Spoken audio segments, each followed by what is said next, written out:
Welcome to Char TV, I'm Mason, and tonight we're exploring one of the most fascinating ways to dive into the world of the paranormal, the iceberg video. If you're new to the concept, here's how it works. Imagine an iceberg floating in the water. What you see above the surface is just a fraction of the whole.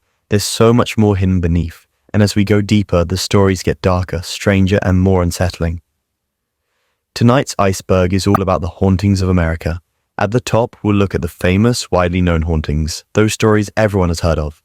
But as we descend deeper, we'll uncover lesser known, but even more terrifying and mysterious tales of paranormal activity across the country. From haunted mansions and tragic spirits to cursed land and forgotten towns, this is a journey into America's most chilling and haunted places. So get ready to descend with me into the depths of America's haunted history. You're watching Char TV, and this is the Hauntings of America, the Iceberg Explained. The Amityville Horror. The Amityville Horror stands as one of America's most infamous and controversial haunting stories, rooted in real-life tragedy and amplified by media sensationalism. Located at 112th Avenue in Amityville, New York, the house was the site of a gruesome mass murder on November 13, 1974. Ronald DeFeo Jr., a 23-year-old resident, systematically shot and killed 6 members of his family while they slept, his parents and 4 siblings. DeFeo claimed that voices in the house urged him to commit the killings, a defense that played a significant role in his trial and subsequent conviction. In December 1975, just over a year after the murders, the Lutz family purchased the property at a dramatically reduced price due to its dark history. George and Kathy Lutz, along with Kathy's 3 children from a previous marriage, moved into the house, hopeful for a new beginning. Their stay lasted only 28 days. The family fled, leaving behind most of their possessions, alleging that they had been terrorized by relentless and malevolent paranormal phenomena. The Lutzes reported a series of disturbing events that escalated in intensity. George Lutz claimed he would wake up at exactly 3:15 a.m. each night, the approximate time of the DeFeo murders. The family experienced unexplained foul odors, sudden cold spots, and green gelatinous slime oozing from walls and keyholes. Kathy reported being embraced by an unseen force while the children began sleeping on their stomachs, mirroring the position in which the DeFeo bodies were found. A priest who came to bless the house allegedly heard a voice scream, "Get out!" and was physically slapped by an unseen entity. One of the most chilling accounts involved the apparition of a demonic figure with glowing red eyes, which appeared to the youngest child, Missy, who began conversing with an imaginary friend named Jody.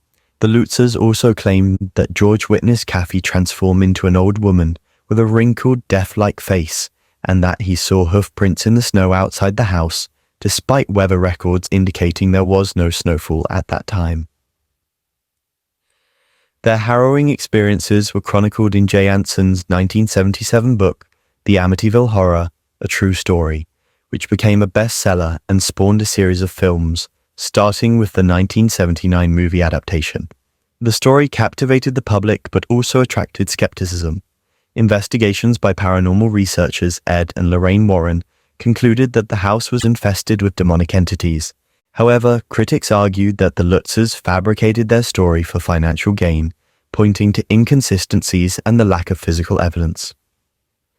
Subsequent owners of the house reported no unusual activity, further fueling debates over the hauntings' authenticity.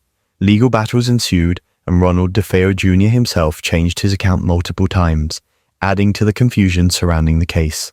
Despite the controversies, the Amityville Horror remains a potent part of American haunted lore, symbolizing the blurred lines between fact and fiction in the realm of the supernatural.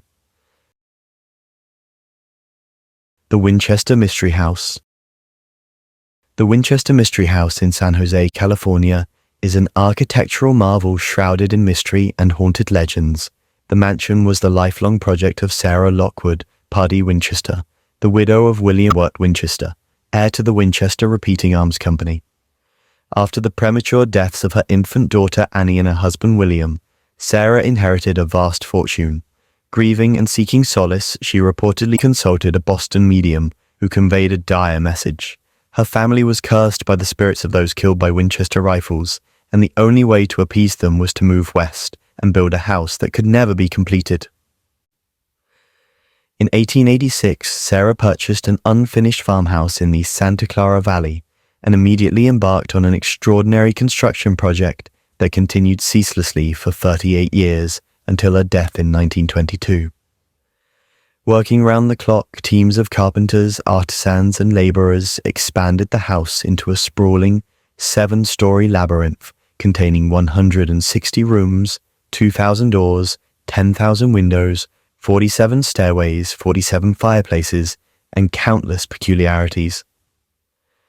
The mansion's design is a maze of architectural oddities. Staircases ascend to ceilings, doors open to steep drops into the garden or to sheer walls, and corridors twist and turn in confusing patterns.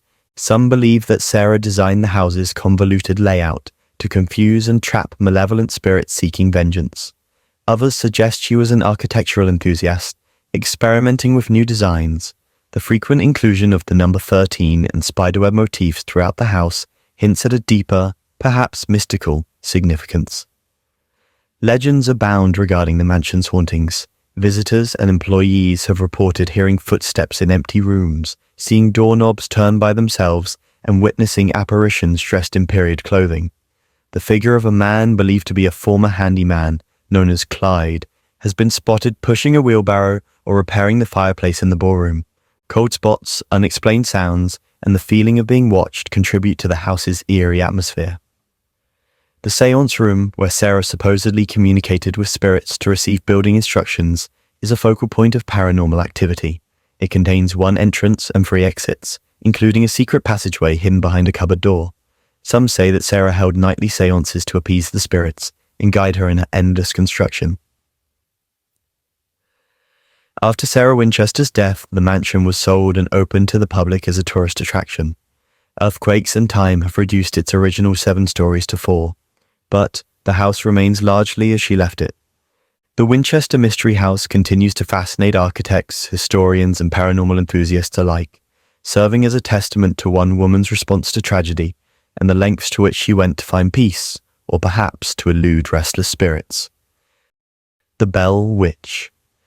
The legend of the Bell Witch is a cornerstone of American folklore, originating from the early 19th century haunting of the Bell family farm in Adams, Tennessee. John Bell Sr., a farmer, and his family began experiencing strange phenomena around 1817, starting with the sighting of a peculiar creature resembling a dog with a rabbit's head in their cornfield. This was followed by eerie sounds outside the house, knocking on doors and walls, the sound of wings flapping against the ceiling, and the distant voices of old women singing hymns. As weeks passed, the disturbances moved inside the house. The Bell children were subjected to physical assaults by an invisible force that pulled their hair and slapped them, leaving welts and handprints on their faces and bodies. Bed covers were yanked off and pillows were thrown to the floor. The entity's strength and intelligence grew, and it began speaking aloud, initially in whispers and eventually in a clear, distinct voice. It recited Bible verses, quoted sermons, and carried on intelligent conversations. The spirit identified itself as Kate, often referred to as the Bell Witch. It expressed a vehement hatred for John Bell Sr., vowing to kill him, while simultaneously showing affection for his wife Lucy, whom it called the most perfect woman to walk the earth. Kate's reasons for tormenting the family were never fully explained, though local folklore suggested a land dispute or the disturbance of a Native American burial ground. Word of the haunting spread, attracting visitors from far and wide, including notable figures such as Andrew Jackson, who was then a general and later became the 7th president of the United States. According to one account, Jackson decided to investigate the claims himself. Upon approaching the Bell property, his entourage experienced sudden immobilization of their wagon wheels and heard a disembodied female voice taunting them. Jackson reportedly left, declaring he would rather face the entire British Army than spend another night with the Bell Witch. The haunting escalated over several years, culminating in the mysterious illness and death of John Bell Sr. in 1820. He suffered from episodes of swelling in his throat and had difficulty swallowing for almost a year. On the morning of his death, a vial of strange black liquid was found near his bed. The family offered a drop to the cat, which died instantly. The entity proclaimed that it had given old Jack a dose of poison and laughed triumphantly. Following John Bell's death, the disturbances decreased significantly, but did not cease entirely. The spirit bid farewell in 1821, promising to return in 7 years. True to its word, minimal activity was reported by the family in 1828, before fading into obscurity. The Bell Witch legend has persisted for over 2 centuries, inspiring books, documentaries, and films. The story remains a compelling blend of folklore, history, and the supernatural, capturing the imagination of those intrigued by the unexplained. Eastern State Penitentiary. Eastern State Penitentiary, located in Philadelphia, Pennsylvania, is a monumental structure both architecturally and historically. Opened in 1829, it was designed by architect John Haviland and introduced a radical new philosophy of incarceration known as the Pennsylvania system. This approach emphasized solitary confinement as a means for prisoners to reflect on their misdeeds and find penitence, hence the term penitentiary. Each inmate was housed in a single cell with a skylight, referred to as the Eye of God, intended to inspire moral reform. The prison's design was innovative, featuring a radial floor plan with cell blocks extending like spokes from a central hub, allowing for maximum surveillance with minimal staff. However, the isolation proved detrimental to the inmates' mental health. Reports of insanity, suicide, and physical illness were common. As the prison became overcrowded, solitary confinement was abandoned, and the facility transitioned to a more conventional congregate system. Throughout its operational years, Eastern State housed notorious criminals, including the infamous gangster Al Capone. Capone's cell was notably luxurious compared to others, adorned with fine furniture, rugs, and even a radio. Despite these comforts, Capone reportedly experienced haunting visions and nightmares of James Clark, one of the victims of the St. Valentine's Day massacre, suggesting that even he was not immune to the prison's eerie atmosphere. After closing in 1971, the penitentiary was left abandoned, its imposing Gothic architecture succumbing to decay. Nature reclaimed parts of the facility, adding to its haunting aesthetic. Reports of paranormal activity began to surface, drawing the attention of ghost hunters and curious visitors. Witnesses have described shadowy figures darting through corridors, mysterious whispers echoing in empty cells, and anguished wails emanating from the walls. Cell Block 12 is infamous for disembodied laughter, while Cell Block 6 is known for shadowy silhouettes. The guard tower has sightings of a mysterious figure keeping watch. One of the most compelling stories involves a locksmith who was helping to restore the prison. While working to remove a 140-year-old lock from a cell door, he experienced a powerful force that paralyzed him. He'd reported seeing distorted faces appear on the cell walls, hundreds of them swirling around. Today, Eastern State Penitentiary operates as a historic site and museum, offering daytime tours that focus on its historical significance and nighttime events that delve into its haunted reputation. The annual Terror Behind the Walls attraction capitalizes on the prison's eerie ambience, featuring theatrical haunted house experiences within the actual cell blocks. The site serves as a stark reminder of the past, blending the history of penal reform with tales of the supernatural. The Stanley Hotel, perched in the scenic foothills of the Rocky Mountains, the Stanley Hotel in Estes Park, Colorado, is renowned not just for its grandeur, but also for its supernatural lore. Built in 1909 by Freeland Oscar Stanley, co-inventor of the Stanley steamer automobile, the hotel was intended as a luxurious retreat for the wealthy and a health resort for those suffering from tuberculosis, capitalizing on the area's clean mountain air. The hotel's most significant brush with fame came in 1974, when author Stephen King and his wife Tabitha stayed there just before it closed for the winter season. Finding themselves nearly alone in the vast, empty hotel, King was struck by the eerie atmosphere. That night, he reportedly had a vivid nightmare about his young son being chased through the corridors by a possessed fire hose. He awoke in a cold sweat and, while smoking a cigarette on the balcony, conceived the idea for The Shining, a novel that would become a cornerstone of horror literature. The Stanley Hotel has embraced its haunted reputation. Room 217, where the King stayed, is said to be haunted by Elizabeth Wilson, a former head housekeeper. In 1911, during a storm, she was injured in a gas explosion in the room but survived. Guests in room 217 have reported items moving, lights turning on and off, and luggage unpacked or rearranged. Some couples have even reported a ghostly presence climbing into bed between them. The hotel's concert hall is another hotspot for paranormal activity. Visitors have heard the piano playing by itself, believed to be the work of Flora Stanley, Freeland's wife, who was a pianist. The spirit of Paul, a former maintenance man, is said to enforce the hotel's curfew, whispering, "Get out," to those wandering the halls late at night. Lucy, a young girl who supposedly hid in the basement and froze to death, is another spectral resident. Her presence is often felt during ghost tours. Children's laughter and footsteps are frequently heard on the 4th floor, particularly near room 401. This floor was once the attic and housed female employees and their children. Guests have reported blankets being yanked off beds and personal items disappearing and reappearing in different places. The hotel offers guided spirit tours, exploring these stories and the areas of the hotel with the most reported activity. The management maintains a delicate balance, respecting the history and experiences of guests while fostering an atmosphere of intrigue and mystery. The Stanley Hotel continues to be a destination for both luxury accommodation and paranormal exploration, cementing its place in American haunted lore.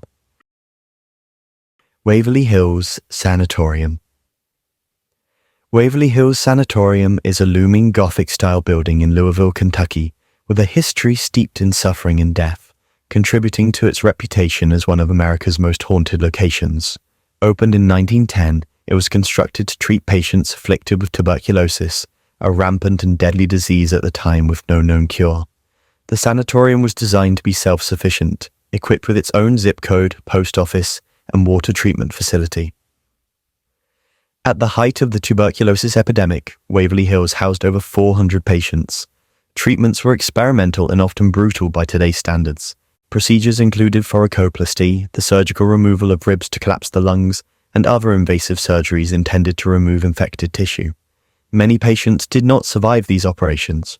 The exact number of deaths is unknown, but estimates range from 6,000 to 63,000 over the sanatorium's operational years. To prevent demoralizing the patients with constant reminders of death, the hospital utilized a 500-foot-long tunnel sloping down the hill, known as the body chute or death tunnel. Deceased patients were discreetly transported down this tunnel to hearses waiting at the bottom, out of sight from those still fighting the disease. After the introduction of streptomycin in 1943 and the decline of tuberculosis, Waverly Hills closed as a sanatorium in 1961. It later reopened as Woodhaven Geriatric Center, a nursing home that faced allegations of patient neglect and abuse before being shut down by the state in 1982. The building was abandoned, falling into decay and becoming a magnet for vandalism and ghost stories. Paranormal activity at Waverly Hills is prolific. Visitors report shadow figures moving in the halls, doors slamming shut on their own, and disembodied voices whispering or screaming. One of the most famous legends is that of room 502. According to Laura, a nurse working in room 502 in 1928, hanged herself from a light fixture after discovering she was unmarried and pregnant. Another version tells of a nurse who fell or was pushed from the window of room 502. Visitors claim to feel a heavy presence there, and some have reported seeing apparitions or hearing voices telling them to get out. The spirit of a young boy named Timmy is said to roam the building, particularly the 3rd floor. Visitors bring rubber balls for him to play with, and some report the balls moving on their own or hearing the sounds of a child laughing. The 5th floor, especially the solarium, is another area of intense activity, where shadow figures are commonly seen. Waverly Hills now operates under private ownership and offers guided tours, overnight paranormal investigations, and an annual haunted house attraction during Halloween. Efforts have been made to restore parts of the building, but much of it remains as a chilling reminder of its dark past. The sanatorium's combination of historical tragedy and unexplainable phenomena continues to draw visitors fascinated by the possibility of the supernatural.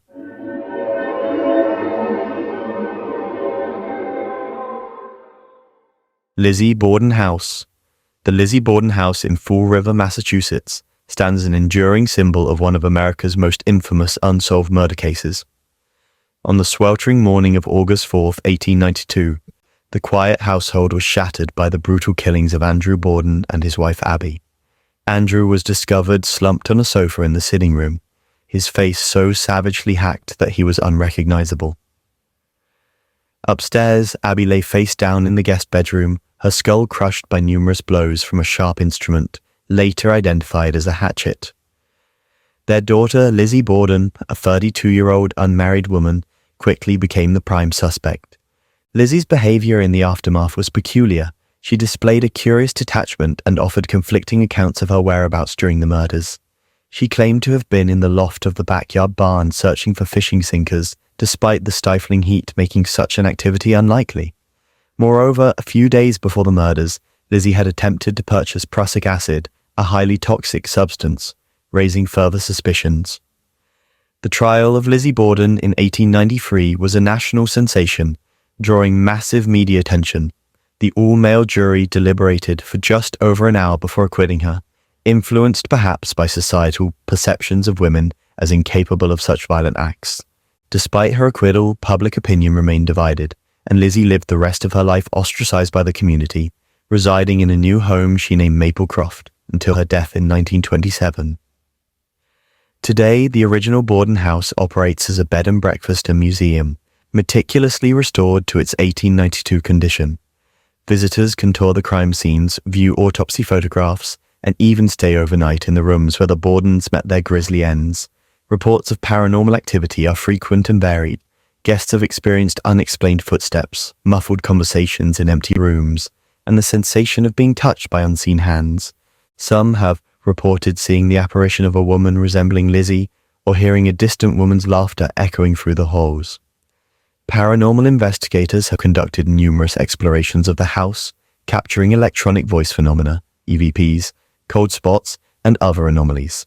One particularly compelling account involved guests who awoke to find an indentation on the bed beside her, as if someone had been sitting there watching her sleep. The combination of historical intrigue and alleged hauntings makes the Lizzy Bordon house a compelling destination for both true crime enthusiasts and those fascinated by the supernatural. The Meyers Plantation. Nestled in the heart of Louisiana's plantation country, the Meyers Plantation in St. Francisville is often hailed as one of America's most haunted homes. Built in 1796 by General David Bradford, the plantation has witnessed a tapestry of human experiences, from the opulence of antebellum life to the horrors of slavery and untimely deaths. The most enduring legend associated with the Meyers revolves around a slave girl named Chloe. According to law, Chloe was a house servant who found herself in a precarious position after allegedly eavesdropping on the family's conversations. When caught, she was punished severely. One version of the story claims her ear was cut off, prompting her to wear a green turban to hide the disfigurement. Seeking revenge, or perhaps desperate to regain favor, Chloe baked a cake infused with crushed oleander leaves, a toxic plant. Her intention was to make the family ill so she could nurse them back to health, but the plan went tragically awry when Sarah Woodruff, the plantation owner's wife, and her 2 daughters died from the poison. Overwhelmed by guilt or fearing retribution, Chloe confessed to her fellow slaves, who, fearing collective punishment, hanged her and threw her body into the Mississippi River. While historical records do not corroborate the existence of Chloe or the poisoning, the tale persists, woven into the fabric of the plantation's haunted history. Visitors and staff have reported numerous paranormal phenomena attributed to Chloe's restless spirit. Sightings of a woman in a green turban appear in photographs and have been witnessed wandering the grounds. One famous photograph, taken for insurance purposes, inadvertently captured the shadowy figure of a woman standing between 2 buildings when no one was present at the time. The plantation is also said to be haunted by the spirits of the Woodruff children. Guests have heard children's laughter, footsteps on the stairs, and the sound of kids playing when no children are present. In the grand piano room, the piano has been known to play by itself, often repeating the same haunting chord. Another eerie feature is the haunted mirror inside the house. Legend holds that the mirror contains the trapped souls of Sarah Woodruff and her daughters. Despite regular cleaning, strange marks resembling handprints, and faces appear on the glass, some believe that the mirror was improperly covered after their deaths, allowing their spirits to become trapped. The Meyers Plantation operates as a bed and breakfast, offering historical tours that delve into both its rich history and ghostly legends. The combination of Southern charm, antebellum architecture, and supernatural lore makes it a captivating destination for tourists and paranormal investigators alike. Bobby Mackey's Music World, located in Wilder, Kentucky. Bobby Mackey's Music World is a honky-tonk bar with a reputation that extends far beyond its music and nightlife. Dubbed the most haunted nightclub in America, the establishment is steeped in tales of murder, suicide, and demonic hauntings. The building's dark history begins long before it became a music venue. In the 1850s, the site was home to a slaughterhouse and meatpacking plant. A well in the basement, known as the Portal to Hell, was used to drain blood and waste from animal slaughter. After the facility closed in the early 1890s, local law suggests that satanic rituals were conducted in the abandoned building, with the well serving as a sacrificial altar. One of the most notorious events associated with the location is the 1896 murder of Pearl Bryan, a 22-year-old pregnant woman from a wealthy Indiana family. Pearl was found decapitated in a field less than 2 miles from the slaughterhouse. Her head was never recovered. 2 men, Scott Jackson and Alonzo Walling, were convicted of her murder. Rumors claim they were Satanists who used her head in a dark ritual. Before their execution, they allegedly vowed to haunt the area forever.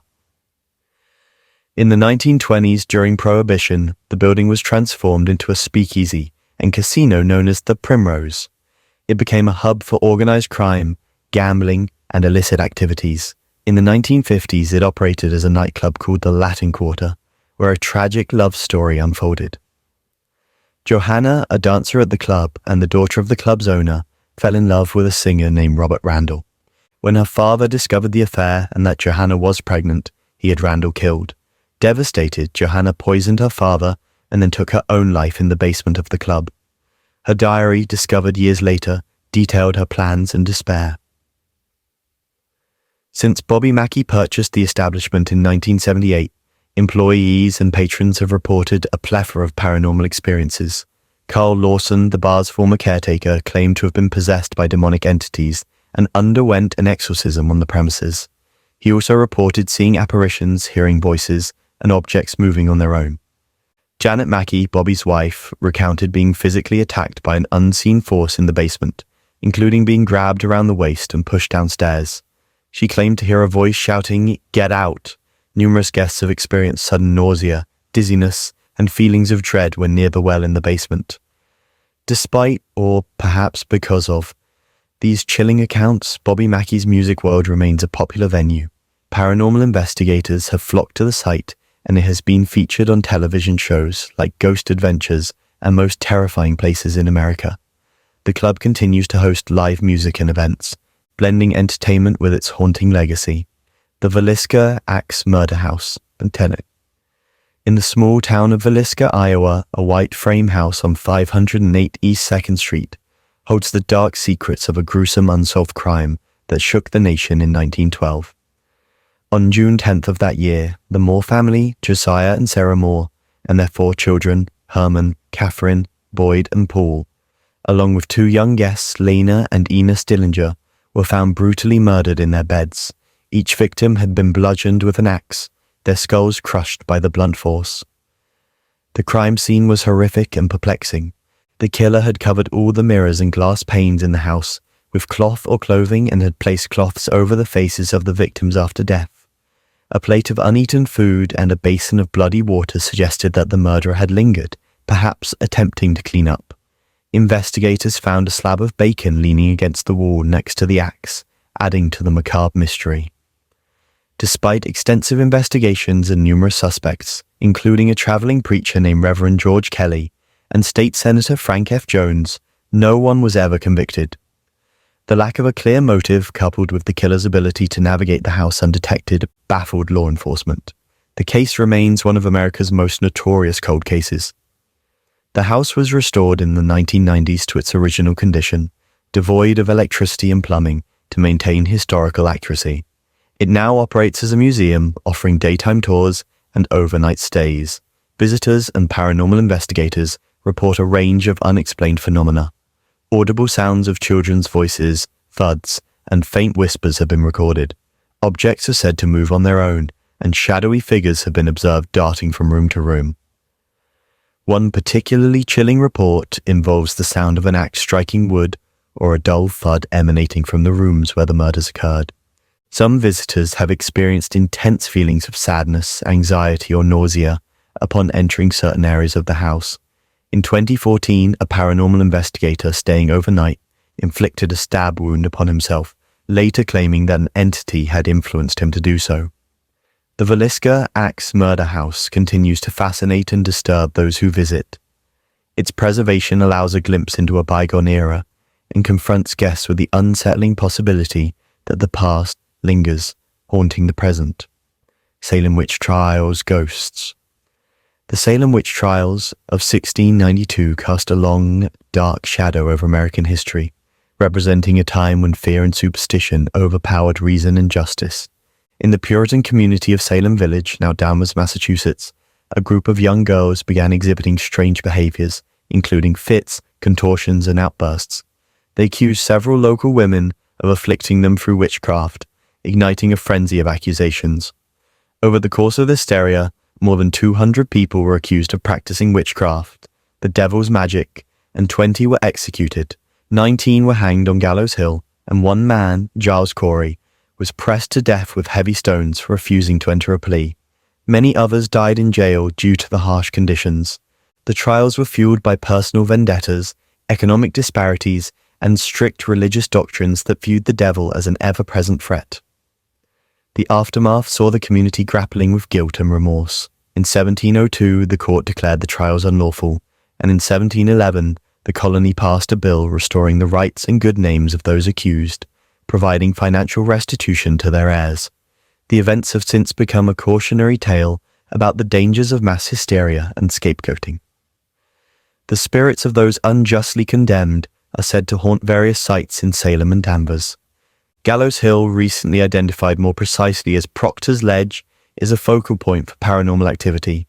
Visitors report feeling sudden chills, hearing disembodied cries, and seeing ghostly figures in colonial attire. Some claim to have encountered the restless spirit of Sarah Good, one of the first women executed, who is said to wander the area lamenting her fate. The old Burying Point Cemetery, where judges and victims alike are interred, is another haunted locale. Shadows flit among the tombstones, and orbs of light have been captured in photographs. The grave of Judge John Hathorne, known as the Hanging Judge, is particularly associated with strange occurrences, including the sensation of being watched and unexplained technical malfunctions with cameras and electronic devices. The Joshua Ward house, built atop the foundations of Sheriff George Corwin's home, is reputedly haunted by the sheriff himself and some of his victims. Corwin was infamous for his brutal interrogation methods. Employees in the modern office building report objects moving, doors locking and unlocking on their own, and the apparition of a woman with wild hair and black eyes, believed to be one of the women he condemned. Salem today embraces its history with museums, memorials, and annual events, especially during Halloween. While the town thrives on tourism centered around the witch trials, it also serves as a somber reminder of the consequences of extremism and injustice, with the alleged hauntings acting as echoes of a past that still resonates. Alcatraz Island. Alcatraz Island, ominously situated in the cold waters of San Francisco Bay, is renowned for its formidable federal penitentiary that operated from 1934 to 1963. Originally a military fortification and prison, Alcatraz evolved into a maximum security facility designed to hold the most incorrigible criminals, those who caused trouble at other prisons or were deemed escape risks. Notable inmates included Al Capone, George Machine Gun Kelly, Alvin Creepy Karpis, and Robert Stroud, the Birdman of Alcatraz. Life on Alcatraz was harsh and isolated. Inmates were confined to their cells for up to 23 hours a day, with minimal privileges and contact with the outside world. The prison was considered inescapable due to the strong currents, frigid water temperatures, and distance from the mainland. Despite this, there were 14 known escape attempts involving 36 inmates. Most were captured or did not survive the attempt, but the fate of 3 inmates from the 1962 escape, Frank Morris and brothers John and Clarence Anglin, remains a mystery, fueling speculation and intrigue.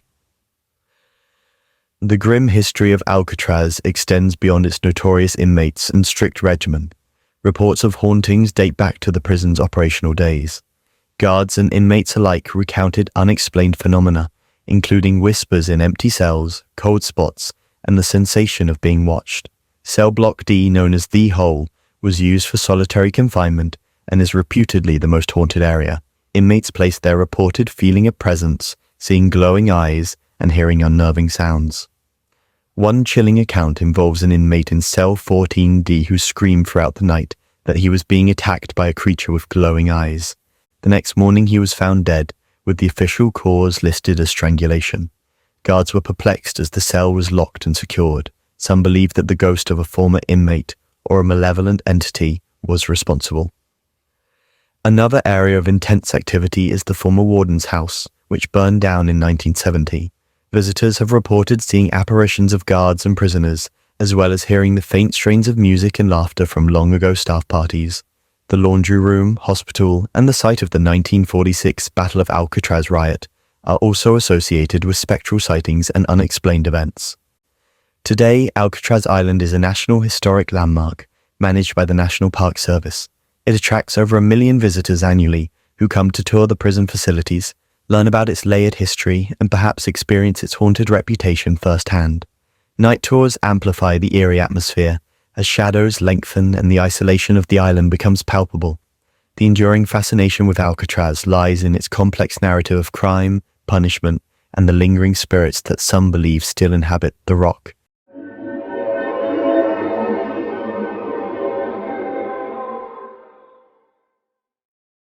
The St. Augustine Lighthouse, perched on the northeastern coast of Florida, the St. Augustine Lighthouse stands as a beacon of maritime history, and according to many, a hotspot for paranormal activity. Completed in 1874, the current lighthouse replaced earlier structures that had succumbed to erosion and storms. Rising 165 feet above sea level, it has guided countless sailors through the treacherous waters off Anastasia Island. The lighthouse's haunted reputation is intertwined with its rich and sometimes tragic history. One of the most enduring tales involves the spirits of 2 young girls, Eliza and Mary Pitty, the daughters of Hezekiah Pitty, the superintendent of lighthouse construction in the 1870s. While playing on a supply cart that ran from the construction site to the ocean, the girls and a young African-American girl employed by the family were killed when the cart broke loose and plunged into the water. Despite efforts to rescue them, all 3 drowned. Visitors and staff have reported encounters with the apparitions of young girls in period clothing, heard giggling and footsteps on the stairs, and seen objects moving on their own. One common account involves the sound of children playing in the tower, or on the grounds when no children are present. The playful spirits are said to interact with guests, sometimes tugging at clothing or appearing briefly before vanishing. Another spectral resident is believed to be that of Joseph Andreu, a lighthouse keeper who died in 1859 while whitewashing the original tower. He fell to his death when the scaffolding gave way. Reports of a man appearing atop the lighthouse or looking out to sea have been attributed to his restless spirit. Some have felt a sudden chill or unease on the spot where he fell. The basement of the keeper's house is another area of intense activity. Staff members have heard their names whispered, seen shadows dart across the room, and experienced equipment malfunctions. The scent of cigar smoke, possibly linked to former keeper William Hahn, has been detected despite smoking being prohibited.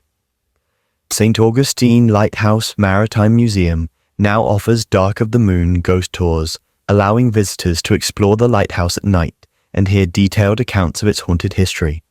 Paranormal investigators have captured electronic voice phenomena, EVPs, unexplained shadows, and anomalies on equipment.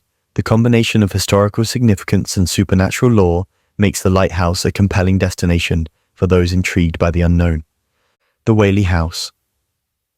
Situated in the Old Town district of San Diego, California, the Whaley House is a historic landmark, renowned as one of the most haunted houses in the United States. Built in 1857 by Thomas Whaley, the two-story Greek Revival mansion served multiple purposes over the years, including a general store, courthouse, theater, and family residence. Its construction on former gallows grounds set the stage for its haunted legacy. One of the earliest and most persistent specters is that of Yankee Jim Robinson, a drifter and thief who was hanged on the property in 1852 for stealing a boat. Witnesses claim to hear heavy footsteps and see a tall, lanky figure matching Yankee Jim's description. Thomas Whaley himself acknowledged the presence, noting in his journal the sounds of footsteps echoing through the house. The Whaley family experienced numerous tragedies within the home. The Whaley's infant son, Thomas Jr., died of scarlet fever at 18 months old. Later, their daughter Violet committed suicide in the house in 1885 after a scandalous and failed marriage. She shot herself in the chest with her father's pistol, leaving a note expressing despair. Visitors report encountering a melancholy female apparition on the second floor, believed to be Violet. Cold spots and feelings of sadness often accompany these sightings. Anna Whaley, Thomas's wife, is another spirit said to inhabit the house. Dressed in a long skirt or dress, she's been seen in the garden and various rooms, exuding a peaceful presence. Some guests smell the aroma of her favorite French perfume lingering in the air. Paranormal phenomena extend beyond apparitions. Objects move inexplicably, lights flicker, and unexplained breezes waft through sealed windows. Children's laughter and cries have been heard when no children are present. The courtroom area experiences significant activity, with reports of spectral judges and jurors appearing in period attire. The Whaley House is now a museum maintained by Save Our Heritage organization, SOHO. It offers daytime tours focusing on its historical aspects and nighttime ghost tours delving into its haunted reputation. The blending of San Diego's early history with tales of the supernatural provides a unique and immersive experience for visitors.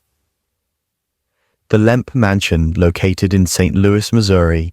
The LMP Mansion is a stately Victorian home with an interior marred by a series of family tragedies that have cemented its reputation as one of America's most haunted houses. The LMPs were a prominent family of German immigrants who built a brewing empire in the 19th century, producing the popular Falstaff beer. Their success, however, was overshadowed by misfortune and death. The patriarch, Johann Adam LMP, established the Western Brewery in 1840. His son, William J. LMP Sr., expanded the business, and the family became exceedingly wealthy. The mansion, built in the early 1860s, reflected their affluence. However, in 1901, Frederick LMP, William's favorite son and heir apparent, died under mysterious circumstances, possibly from complications related to health issues. Distraught over the loss, William Sr. became reclusive. In 1904, following Frederick's death and facing mounting pressures, William Sr. took his own life with a gunshot to the head in his office at the mansion. The family tragedies continued when William LMP Jr., who had taken over the brewery, faced financial ruin after Prohibition was enacted, effectively destroying the brewery business. In 1922, William Jr. also died by suicide in the mansion. The sorrow didn't end there. Elsa LMP Wright, William Sr.'s daughter, considered the wealthiest heiress in St. Louis, died by suicide in 1920, though some speculate foul play. In 1949, Charles LMP, another of William Sr.'s sons, shot himself in the mansion after killing his dog. Prior to his death, Charles had become increasingly eccentric and isolated. Adding to the mansion's haunting lore is the story of the monkey-faced boy, an illegitimate son of William Jr., who was allegedly born with severe deformities. He was kept hidden in the attic for his entire life. Visitors claim to hear sounds of someone running and playing in the attic and have seen a face peering from the windows when the room is unoccupied. Today, the LMP Mansion operates as a restaurant and inn, offering guests the opportunity to dine and stay overnight amidst its opulent yet eerie surroundings. Reports of paranormal activity are abundant. Apparitions of family members have been cited, including a man resembling William Sr. appearing in mirrors or walking down hallways. Doors lock and unlock on their own, glasses fly off shelves, and voices are heard in empty rooms. The piano in the downstairs parlor has been known to play by itself, and the stairs are a common spot for cold spots and shadow figures. The mansion hosts ghost tours and murder mystery dinner theater events, allowing visitors to explore its haunted history while enjoying interactive entertainment. The legacy of the LMP family serves as a haunting reminder of how fortune can turn to tragedy, leaving echoes that seem to linger within the mansion's walls. The Crescent Hotel, high atop the Ozark Mountains in Eureka Springs, Arkansas, the Crescent Hotel exudes the charm of a grand old hotel, with a past riddled with mystery and hauntings. Opened in 1886, it was originally designed as a luxurious resort for the affluent, boasting modern amenities and attracting guests from across the nation. Its grandeur, however, could not prevent a series of transformations that would embed dark chapters into its history. In 1937, the hotel entered its most infamous phase when it was purchased by Norman G. Baker, a millionaire inventor and avowed foe of the American Medical Association. Without any medical training, Baker converted the hotel into the Baker Cancer Hospital, claiming to have discovered cures for cancer and other ailments. His miracle treatments were based on a concoction of watermelon seed, clover, corn silk, and other innocuous ingredients, which had no curative properties. Desperate patients flocked to the hospital, investing their hopes and life savings. Tragically, many died under Baker's care, either from the progression of their diseases or from neglect. It is rumored that Baker conducted autopsies in the basement morgue, and some believe he hid bodies to conceal the true number of deaths. In 1940, Baker was convicted of mail fraud and imprisoned, but the damage had been done. The hotel's haunted reputation is largely attributed to this period. One of the most frequently encountered spirits is that of Michael, a stonemason who died during the hotel's original construction. According to legend, he fell to his death from the roof and now haunts room 218. Guests report hearing pounding noises, seeing hands come out of mirrors, and doors slamming shut. Michael is known for playful pranks, such as turning on the television or lights and moving personal belongings. Another apparition is Theodora, believed to be a patient or a nurse from Baker's era. She's often seen near room 419, tidying up or searching for her keys. Guests have had conversations with her, only for her to vanish abruptly. The hotel's lobby and staircase are hotspots for sightings of a Victorian gentleman with a moustache, possibly the ghost of a former hotel owner or guest. The basement, which housed Baker's morgue, is a focal point for paranormal activity. The autopsy table and walk-in cooler remain, contributing to the eerie atmosphere. Orbs of light, shadows, and sudden drops in temperature are commonly reported. Some visitors feel a strong sense of unease or dread in this area. The Crescent Hotel embraces its haunted history, offering ghost tours that explore its storied past and the spirits that may linger. In 2019, workers digging on the property uncovered a cache of bottles containing human tissue, believed to be remnants of Baker's dubious medical practices. This discovery added a tangible connection to the hotel's dark history, reinforcing its status as America's most haunted hotel. The Driscoll Hotel, standing proudly in downtown Austin, Texas, the Driscoll Hotel is a landmark of elegance with a spectral reputation. Built in 1886 by cattle baron Colonel Jesse Driscoll, the hotel was designed to be the finest establishment south of St. Louis. Its opulent architecture, marble floors, and ornate columns made it a symbol of luxury and a hub for social and political gatherings. Colonel Driscoll's fortunes waned due to a harsh winter that decimated his cattle herd, forcing him to sell the hotel just 2 years after it opened. He died a few years later, but many believe his spirit never left. Guests and staff have reported encountering the apparition of a distinguished gentleman resembling Driscoll, often smelling cigar smoke where none is present, and experiencing flickering lights and unexplained cold spots. One of the hotel's most famous ghost stories involves room 525. Legend has it that two brides, 20 years apart, took their own lives in the same room, each on their honeymoon. Both reportedly shot themselves in the bathtub. Guests staying in room 525 have experienced unexplained leaks, sensations of being watched, and items moving on their own. The room was sealed for many years, but has since been reopened to guests. Another haunting involves a little girl who died tragically in 1887. She was the daughter of a senator staying at the hotel. While chasing a ball, she fell down the grand staircase and broke her neck. Her laughter and the sound of a bouncing ball have been heard in the corridors, particularly near the stairs and on the 5th floor. Some guests have seen a little girl in a Victorian dress who disappears when approached. The painting Love Letters, located on the hotel's 4th floor, is associated with paranormal activity. The artwork depicts a little girl holding flowers, and visitors have reported feeling dizzy or uneasy while standing near it. Some claim the girl's expression changes, or that the eyes follow them as they move. Political figures, including former President Lyndon B. Johnson, have frequented the Driscoll. Johnson met his future wife Lady Bird in the dining room, and the hotel served as his campaign headquarters. Some speculate that the energy from significant events contributes to the hotel's haunting ambience. The Driscoll continues to operate as a luxury hotel, blending historical charm with modern amenities. It offers ghost tours that highlight its rich history and spectral tales. Whether one is interested in its architectural beauty, historical significance, or ghostly legends, the Driscoll Hotel remains an iconic fixture in Austin's cultural landscape.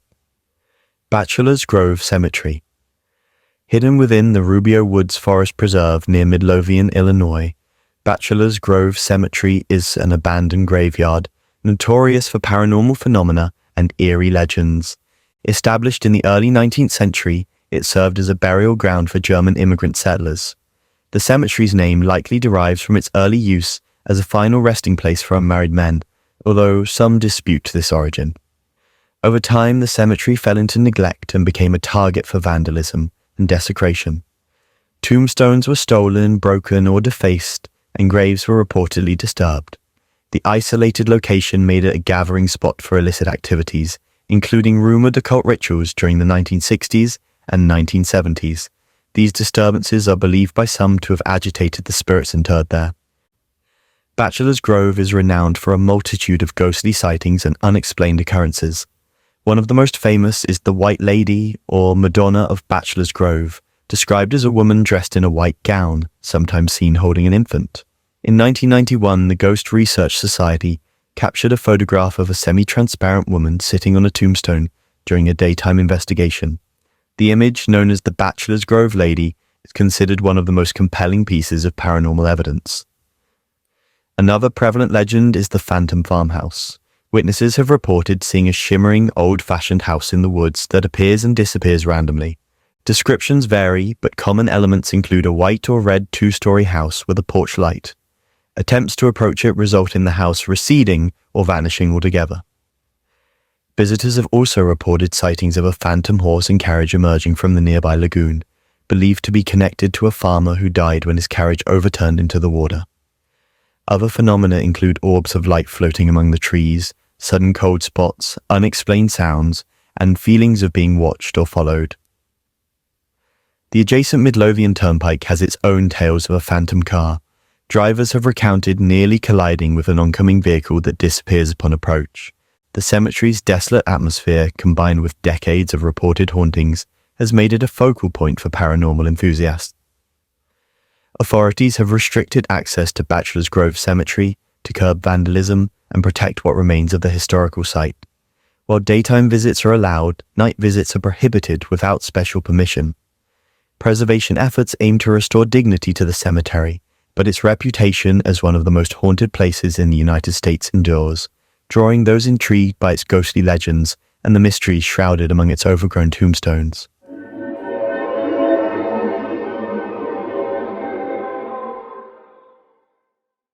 The Allen House, located in Monticello, Arkansas. The Allen House is a striking example of early 20th century Gothic architecture, enveloped in an aura of mystery and tragedy. Built in 1906 by local businessman Joe Lee Allen, the house was intended to be a grand symbol of prosperity and elegance. With its ornate woodwork, stained glass windows, and imposing turrets, the Allen House quickly became a landmark in the small town.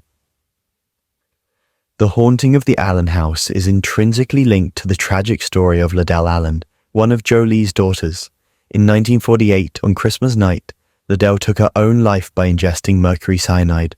Her suicide was shrouded in secrecy, with the family keeping the circumstances and reasons hidden from the public.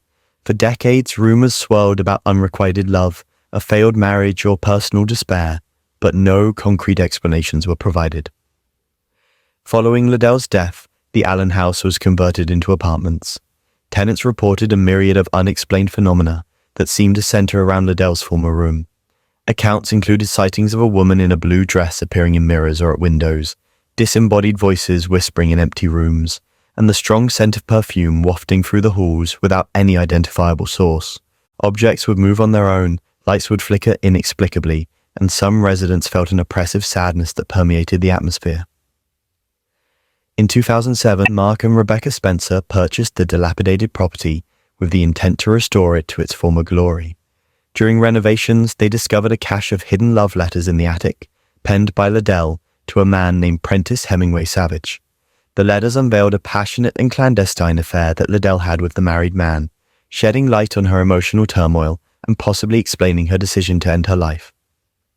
The revelation of the letters seemed to intensify the paranormal activity.